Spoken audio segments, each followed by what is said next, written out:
Groundandpound-TV, Mark Bergmann hier in Danzig in Polen zu KSW 23 und neben mir steht einer der Hauptkämpfer der Karte, das ist Sean McCorkle, der auf Mariusz Pudzianowski treffen wird, einen Volkshelden hier in Polen und jeder, der Sean McCorkle kennt, weiß, er ist ein Mann vieler Worte, wird, denke ich, einiges zu sagen haben. Sean, first of all, thank you very much for taking the time, and I just told the viewers you'll be facing Mariusz Pudzianowski tomorrow, and I also told them you're a man of many words, never shy to meet a microphone. So first of all, yeah, how's your mindset going into this fight? And this is a pretty big fight over here in Poland, as Pudzianowski's a big star over here.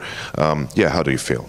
I thought all these people were here for me. I was like to think when I came the other day they were cheering. I thought it was for me. No, it's stressful like always. You know, I actually hate fighting. I'm just really good at it, so I don't enjoy doing it. I enjoy everything that comes with it, but I don't like to fight. And so you're about 30 hours out from the fight, or I don't know, maybe 26 hours. I'm a little stressed out, like always, but it's an important fight for me too. You know, I've taken a couple fights on short notice here recently. This is another one, but I really need to either start winning or stop fighting, I think. We just talked a couple of seconds ago. You said it's your first time in Poland, your first time in Europe at all.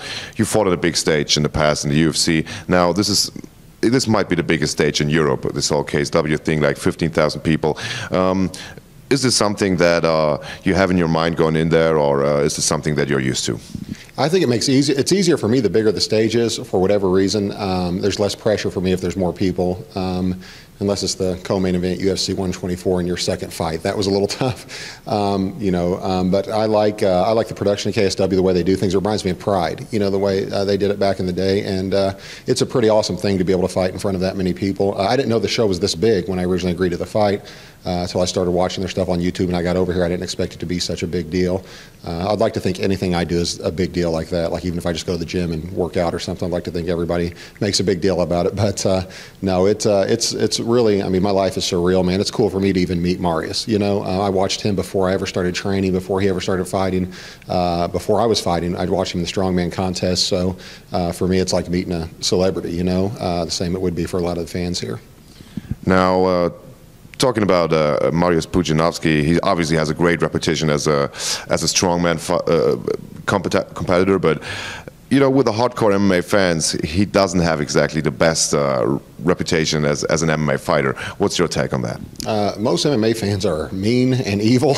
And I tell people all the time, like, what do you have to say to your fans? I'm like, there's only 10 of them, so I don't have much to say to them. You know, I have more haters than anyone I've ever met in my life. Like, I have 30,000 followers on Twitter, and 29,999 of them hate me. So people on the internet are so mean. But I don't know how you can how you can hate on a guy or how you can be down on a guy who doesn't have to do this. I mean, I saw the car he was driving yesterday. It's worth more than my house. So I don't think he has to do this. So for a guy to risk his life, risk his physical health to go in here and fight and compete when he's been the best in the world already, what, it was 6 times at something else, you know, I mean, that would be like, and not even a combat sport, you know, it'd be like, you know, LeBron James coming in and fighting. How you can be disrespectful toward a dude that does that when he doesn't need to do it is beyond me.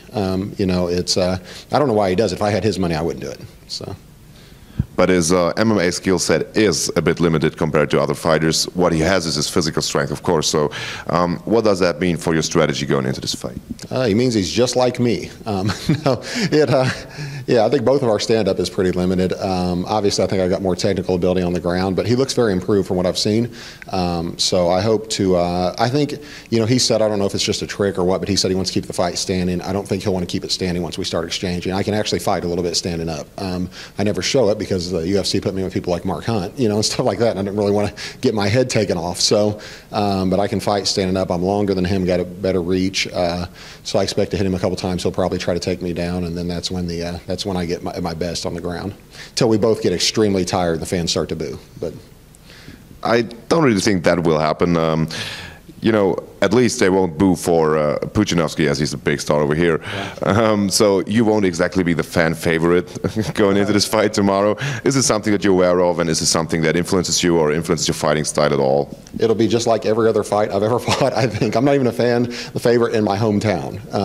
Probably because I trash Indiana all the time, but it sucks there. It's not my fault, you know what I mean? I mean, if you could go to Miami or you go to Las Vegas and go places like that, and you have to live in Indiana, it sucks. It just is the way it is. I don't know what to compare it to over here, but like whatever the best vacation spot is here, and then maybe like, I don't know, like Siberia in Russia, like that's Indiana is America's Siberia to me. So. Very nice to your own hometown.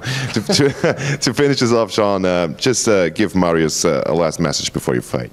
I hope we can remain friends afterward. I hope he wins every fight except this one with me if he continues, and I sure hope he gets tired faster than me. That might happen, my friend. Thank you very much for taking the time to do this. Wish you the best of luck tomorrow, and I'm pretty sure we can talk afterwards again.